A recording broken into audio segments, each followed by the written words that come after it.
What first stunned Hollywood is now turning into something far more unsettling.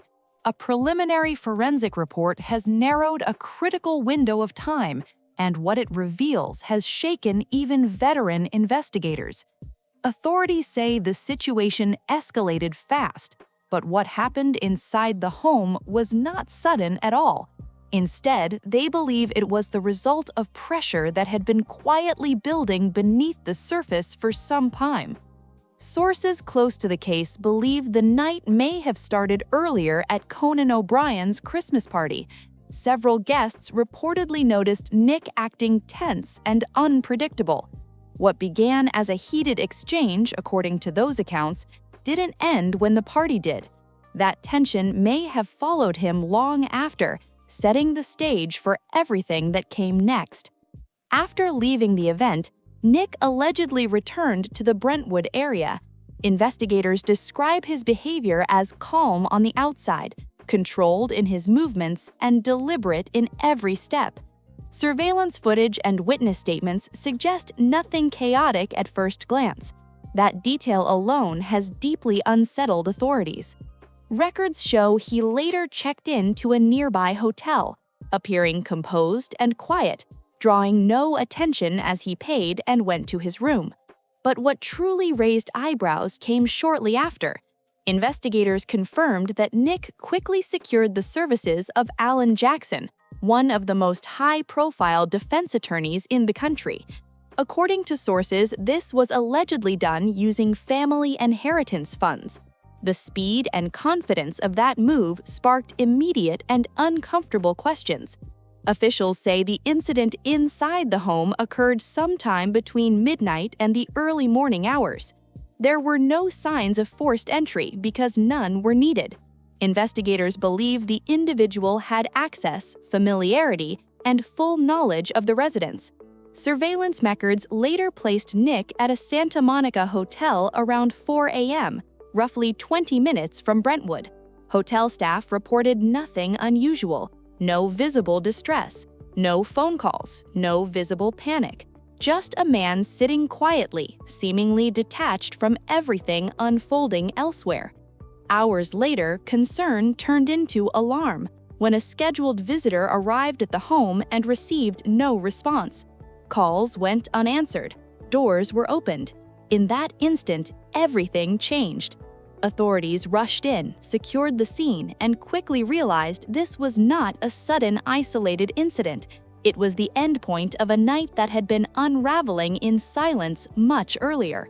Around 9 p.m., surveillance footage from an Arco gas station near Exposition Park captured Nick purchasing a sports drink. He appeared restless, pacing slightly, scanning his surroundings, yet still composed enough to complete the transaction. At approximately 9:15 p.m., LAPD officers working alongside U.S. Marshals detained him nearby. There was no resistance, no explanation. He remained silent as officers took him into custody. Footage from that moment shows a young man who appears emotionally drained rather than frantic. Later, forensic estimates suggested the couple had likely passed several hours before being discovered. That timeline deepened the mystery and forced investigators to confront a hard question: what truly pushed things to that breaking point? Authorities believe Nick may have attempted to clean himself before leaving the home or later at the hotel. Even so, investigators say traces of evidence may still remain. Surveillance cameras tracked his movements throughout Santa Monica that same morning, carefully piecing together his path. Experts believe the object involved was likely taken from inside the home, something ordinary and easily accessible. That detail added a chilling layer to the case. Familiarity mattered. Forensic analysis later corrected early assumptions. Initial reports suggesting a single act were revised after evidence revealed multiple serious injuries. Professor Joseph Scott Morgan, a respected forensic expert, explained that repeated injuries often indicate deliberate action rather than a sudden emotional reaction. These situations involve proximity, control, and sustained effort. This was not something that happened in seconds. Another disturbing detail emerged from reports suggesting the couple may have been resting when the incident began. If accurate, investigators say this points to intimate knowledge of routines and vulnerabilities. Actions taken at such close range reflect personal, controlled behavior rather than detachment. Attention soon shifted to what followed. Reports revealed that Nick allegedly used family inheritance funds to secure legal representation. Public reaction was immediate and intense. His attorney, Alan Jackson, is known for handling only the most complex cases, often at extraordinary cost. When questioned, Jackson declined to comment on who was covering his fees. Then came a major update on December 18, 2025. Multiple sources close to the family reported that the legal costs were allegedly being paid through the Reiner estate, valued at approximately $200 million according to insiders. Surviving relatives reportedly believed pursuing a mental health-based defense was the most humane option available. As the investigation continues, each new detail adds weight. What remains unanswered is not just how this happened, but why this path was reportedly believed to align with what Rob and Michelle may have wanted for their son. Under California law, anyone convicted in a case like this cannot benefit from the victim's estate. That reality now hangs over every decision connected to the case. As investigators move forward, each update seems to raise more questions instead of offering closure. The law itself adds another layer of complexity. While a defendant cannot inherit from victims, it does not automatically prevent other relatives or estate executors from using estate funds to cover legal defense costs. Legal analyst Sean Wesner explained that while this may be technically allowed during active proceedings, it remains controversial and legally risky. Some experts argue an executor could refuse to authorize such payments to avoid backlash or future disputes. As of now, neither the family nor the court has officially confirmed where the legal funding is truly coming from. That silence has only intensified public speculation. Loyalty, justice, and morality are now colliding in real time, and no one involved seems ready to draw a clear line just yet. Then came the next major development.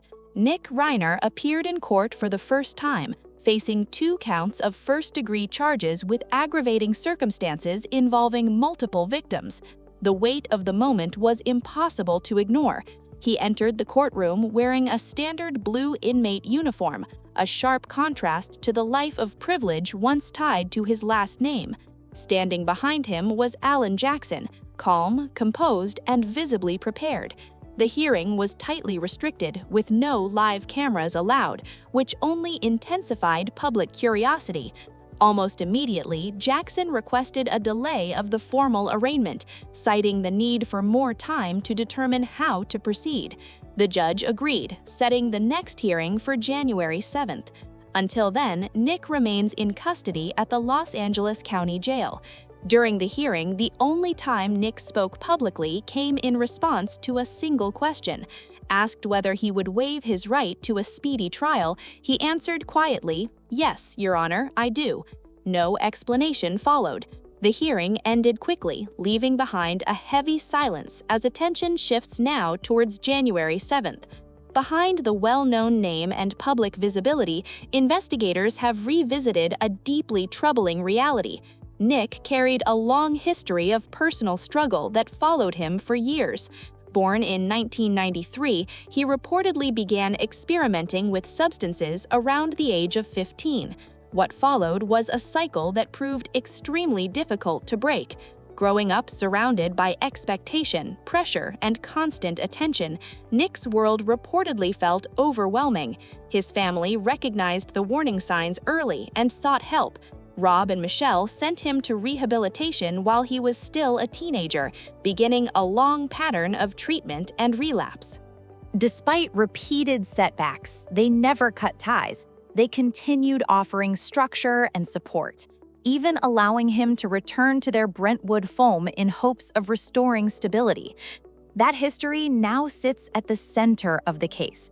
raising painful questions about responsibility, boundaries, and how far parental devotion can stretch. Rob reportedly spent years trying to guide Nick through creative projects, believing purpose could offer grounding. Addiction, however, remained relentless. Recovery was fragile and progress often temporary. The home meant to provide safety slowly became a place of constant worry and emotional strain. Friends say Rob lived by one belief: a parent never gives up on their child. That devotion shaped every decision, even as the situation grew more volatile. Eventually, what friends described as tough love led Nick to leave and live independently. He moved between states, including Maine, New Jersey, and Texas, searching for freedom but finding instability instead. There was a brief moment of hope in 2015 when Nick stayed sober long enough to work with his father on the film Being Charlie. The project mirrored his own struggles and briefly brought father and son closer. For a time, trust returned, but by 2018 he reportedly relapsed again, leading to significant property damage. During another volatile period in 2020, Rob and Michelle allowed him to return home once more, hoping close supervision might help. Friends now say that optimism was misplaced. Nick's behavior reportedly became more unpredictable in the months leading up to the incident. That long and painful history now looms over the courtroom, as many believe addiction and mental health will play a central role in the defense strategy. Alan Jackson is widely known for cases that lean heavily on mental condition and intent. Some insiders suggest the defense may argue that years of substance use impaired Nick's ability to regulate his actions that night. Witnesses at the Santa Monica Hotel reportedly described him as heavily impaired.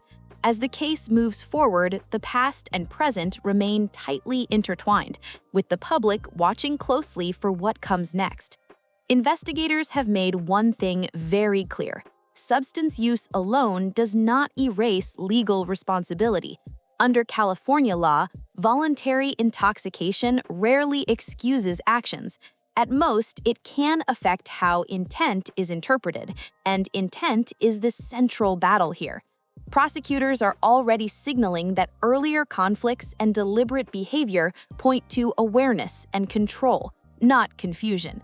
If evidence shows preparation instead of panic, the defense faces a steep uphill fight. With special circumstances attached, Nick could face life without the possibility of release. Even without those enhancements, sentencing could still range from 25 years to life. Authorities have stated there is no indication of self-defense or accidental harm. Experts describe the incident as driven by intense emotion or loss of control rather than mistake. What raises the stakes even higher is the public profile of the victims, longtime Hollywood figures with deep industry connections. Potential witnesses reportedly include names like Conan O'Brien, Larry David, and Billy Crystal, turning the case into a possible national spectacle. Analysts believe the trial may not begin until late 2026 or 2027, with a plea deal considered unlikely. Forensic findings reportedly place Nick directly at the scene, supported by biological evidence and surveillance footage. Age is also expected to matter. Rob and Michelle were elderly, while Nick was 32. Prosecutors are expected to highlight that imbalance, along with the sustained nature of the incident, as indicators of intent. Then the focus circles back to the night many believe set everything in motion: Conan O'Brien's Christmas party. Rob and Michelle reportedly brought Nick with them because they were worried about him. Friends say his behavior had grown increasingly unpredictable, and leaving him alone felt risky. At the party, Nick didn't blend in, while others laughed and mingled. He stayed on the edges, hoodie pulled tight, scanning the room. Guests noticed something felt off. He approached people abruptly, asking flat, uncomfortable questions. The tension peaked after an awkward interaction with Bill Hader. Nick walked away, and the mood shifted. Laughter faded. Michelle tried to smooth things over, while Rob quietly kept watch. By around 10 p.m., the couple was ready to leave, whispering to each other as guests sensed something wasn't right. Then things escalated. Not loud enough to stop the music, but sharp enough to turn heads. One insider later claimed Nick accused his parents of talking about him behind his back, his voice tight with anger. Rob tried to calm him, keeping his tone low. "Let's just go home," he said quietly. Nick pushed past him, knocking over a small table of drinks. That moment drew attention. Security stepped in, and Conan O'Brien reportedly moved quickly to help de-escalate the situation. "It's okay, let's get some air," he said, as the group shifted towards the exit. Outside, the cold December air hit hard. Rob guided Nick towards the car, speaking calmly, trying to reason with him. Michelle followed a few steps behind, visibly shaken. Witnesses said Nick paced near the driveway, hands trembling, arguing in short bursts. He reportedly shouted something incoherent before finally getting into the car and slamming the door. The Reiners left quietly, and most guests assumed it was just an awkward moment that would pass. No one inside imagined what that tension would lead to later that night. That drive home marked the beginning of their final hours. Neighbors in Brentwood later reported hearing muffled voices and faint arguing around midnight. Nothing that sounded urgent at the time, just what seemed like a tense family disagreement. By morning, that same house would become the center of an investigation that stunned Hollywood. Investigators believe the drive home was already charged with tension. Nick reportedly accused his parents of embarrassing him. Rob tried to de-escalate, urging him to calm down and get some rest. But once inside the house, the confrontation didn't cool off. It escalated. Forensic specialists believe sometime between midnight and the early morning hours, Nick entered the master bedroom where his parents were resting. What pushed him in that moment remains unclear. Anger, emotional collapse, or something deeper that had been building for years. Investigators describe what followed as extreme and deeply disturbing. What makes the case even harder to process is how ordinary the night began.